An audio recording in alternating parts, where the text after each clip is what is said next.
கிறிஸ்துவுக்குள் அன்பானவர்களே, ஆண்டவராகிய இயேசுவின் நாமத்தில் உங்களுக்கு என் அன்பின் வாழ்த்துக்கள். 1 கொரிந்தியர் 1 27வது வசனத்துல நம்ம தியானிக்கின்ற பொழுது, ஞானிகளை வெட்கப்படுத்தும்படி தேவன் உலகத்தில் பைத்தியமானவைகளை தெரிந்து கொண்டார், பலம் உள்ளவைகளை வெட்கப்படுத்தும்படி தேவன் உலகத்தில் பலவீனமானவைகளை தெரிந்து கொண்டார் என்று பார்க்கின்றோம். அன்புக்குரியவர்களே, உலக ஞானம் தேவனுக்கு முன்னாடி பைத்தியம் என்று எண்ணப்படுகிறது. ஏனென்றால் உலகத்தையே படைத்த சர்வ ஞானி யாரு? நம்ம ஆராதிக்கிற தேவன். அவருடைய ஞானத்திற்கு முன்னால இந்த மனிதர்களுடைய ஞானம் சிறிது கூட மேன்மை பாராட்டப்படக்கூடியது அல்ல. ஆனால் இன்றைக்கு மனுஷங்க என்ன பண்றாங்க? உலக ஞானிகளை தான் நம்புறாங்க, உலக ஞானிகள் சொல்லுகின்றவைகளை தான் பின்பற்றுறாங்க. உலக ஞானிகள் கண்டுபிடிக்கிற கண்டுபிடிப்புகள், அவங்க அனுதினமும் வெளியிடுகின்ற அறிக்கைகள், இதற்கு கொடுக்கிற மதிப்பில் 1% கூட தேவன் சொல்லியிருக்கிற வாக்குத்தத்தத்தின் மீதோ எதிர்காலத்தில் நடக்க இருக்கின்ற காரியங்களின் மீதோ வைக்கிறது இல்லை. உலகம் இன்றைக்கு உலக ஞானத்திற்கு பின்னாடி அப்படியே கண்மூடித்தனமா நம்பிக்கையோடு கூட கடந்து சென்று கொண்டிருக்கிறது. ஆனால் ஆண்டவர் என்ன சொல்றார் தெரியுமா? நான் உலக ஞானத்தை பைத்தியம் என்று சொல்லுகின்றேன். இந்த உலகத்தாரால் பைத்தியம் என்றும் பேதை என்றும் அற்பமானவைகள் என்றும் பிரயோஜனமற்றவைகள் என்றும் எண்ணப்படுகின்றவற்றை நான் தெரிந்து கொண்டு அவைகளை மேன்மைப்படுத்தி அவைகளை நான் ஞானியாக்குகிற தேவன் என்று அவர் கட்டளையிடுகிற வார்த்தைகளை பார்க்கின்றோம். அவர் ஞானிகளை வெட்கப்படுத்தும்படிக்கு உலகத்தில் பைத்தியமானவைகளை தெரிந்து கொள்ளுகிற தெய்வம். அன்புக்குரியவர்களே, இன்றைக்கு நம்ம எந்த ஞானத்தை மேன்மை பாராட்டி கொண்டிருக்கின்றோம்? அழகான ஒரு வசனம் இருக்கு வேதத்துல. ஒருவன் ஞானத்துல குறைவுபட்டிருந்தால் கேட்கிறவர்களுக்கு சம்பூரணமாய் கொடுக்கிற தேவன் கிட்ட கேட்டா அவர் கொடுப்பார் என்று பார்க்கிறோம் இல்லையா? ஞானத்தை கொடுக்கிறவரே அவரு தான். இன்னைக்கு நம்ம எதை குறித்து மேன்மை பாராட்டி வாழ்ந்து கொண்டிருக்கிறோம்? நம்ம கிட்ட இருக்கிற ஞானத்தையா, நம்ம கிட்ட இருக்கிற அறிவையா, நம்ம படித்த படிப்பின் மேன்மைகளையா, நமக்கு இருக்கின்ற புகழையா?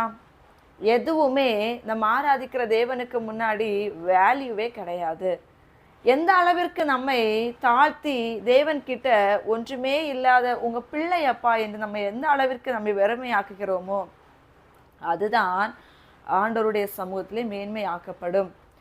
இந்த உலகத்துல மனுஷங்களினால புறக்கணிக்கப்பட்டு ஒன்றுக்கும் உதவாதவங்க, இவங்க கிட்ட என்ன அறிவு இருக்குன்னு யாரையெல்லாம் மனுஷங்க நிராகரிக்கிறாங்களோ அவர்களை தான் ஆண்டவர் மகிமைப்படுத்துகிறவரா இருக்கிறாரு. பேதுருவை பாருங்க, பவுலை பாருங்க.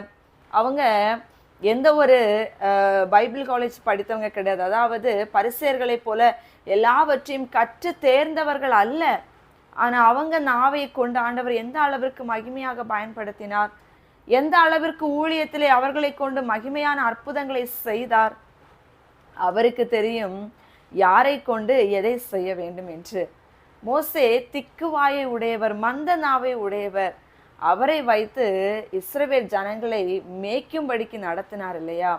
ஆண்டவர் எல்லாவற்றையுமே மகிமைக்கு ஏதுவாக செய்கிறவர். உலகம் ஞானத்தினால் எதுவெல்லாம் சாத்தியம் அல்ல, நடக்காது, முடியாது என்று மனுஷங்க கட்டளையிடுறாங்களோ முடிவெடுக்கிறாங்களோ அதையெல்லாம் அவமாக்கும்படி தேவன் தன்னுடைய வல்லமையை வெளிப்படுத்தி தன் திட்டத்தை உருவாக்குகிறவராக இருக்கிறார். ஆகையினால் இன்னைக்கு நம்ம அறிந்து கொள்ள வேண்டிய காரியம், உங்க வாழ்க்கையில இந்த உலக ஞானத்தின்படி மருத்துவர்கள் ஒரு அறிக்கையை கொடுத்திருக்கலாம், உங்களை சுற்றிலும் இருக்கிற உங்க சொந்தங்கள் உங்களுக்கு ஒரு முடிவை சொல்லி இருக்கலாம், இந்த உலகம் உங்களுக்கு ஒரு தீர்ப்பை கொடுத்திருக்கலாம், இப்படிதான் இருக்கும், இதுதான் நடக்கும், இதுதான் கிடைக்கும், இதுதான் உங்க வாழ்க்கையின் கடைசி என்று. ஆனால் உலகத்தை படைத்த சர்வ ஞானியாகிய தேவனாகிய கர்த்தர் உங்களுக்கு ஒரு முடிவை வைத்திருக்கிறார்.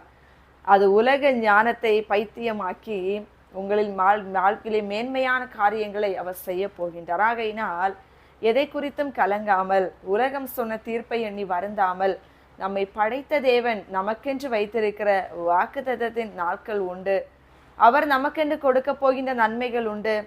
தேவன் செய்கின்ற காரியங்களுக்காக காத்திருப்போம். உலக காரியங்களை குறித்து பயப்படாமல் சர்வ ஞானியாகிய தேவனுடைய வார்த்தைகளை நம்பி வாழ்வோம். பெரிய காரியங்களை அவர் செய்வார். ஜெபிப்போமா? எங்களை நேசிக்கிற நல்ல தகப்பனே, அப்பா, உலக ஞானம் உமக்கு முன்பதாக மேன்மையானது அல்ல. நீர் பேதைகளை மேன்மைப்படுத்துகின்றவர். அற்பமானவைகளையும் இல்லாதவைகளையும் இழிவென்று சொல்லப்பட்டவைகளையும் பிரயோஜனம் உள்ளவைகளாக மாற்ற வல்லமை உள்ளவர். உம்மாலே கூடாதது எதுவும் இல்லப்பா. ஆடுகள் மேய்த்தவனை அரசனாக மாற்றினீர் ராஜா. ஒன்றுக்கும் உதவாதன் என்று தள்ளப்பட்டவர்களை உமக்காக உயரத்தில் எடுத்து பயன்படுத்தினீர் ஆண்டவரே. அப்பேற்பட்ட மகத்தான வல்லமையுடைய தெய்வமே, இன்றைக்கும் எங்க வாழ்க்கையில அப்பா, மருத்துவர்கள் ஒரு காரியங்களை சொல்லி இருக்கலாம். எங்க வாழ்க்கையில இருக்கிற கஷ்டங்கள், கடன்கள், போராட்டங்களை குறித்து மனிதர்கள் ஒரு தீர்ப்பை சொல்லி இருக்கலாம். ஆனா உலக தீர்ப்பு முடிவல்ல. உன்னதரின் தீர்ப்பே முடிவானது என்று நாங்கள் அறிந்திருக்கின்றோம். ஆகையினால் எங்கள் வாழ்வின் காரியங்களை சர்வ ஞானியாகிய உம்மிடத்திலே நாங்கள் ஒப்பு கொடுக்கின்றோம். உம் சித்தம் போல் எங்களை வழி நடத்தும். இயேசுவின் நாமத்தில் ஜெபிக்கிறோம் நல்ல பிதாவே. ஆமென். God bless you.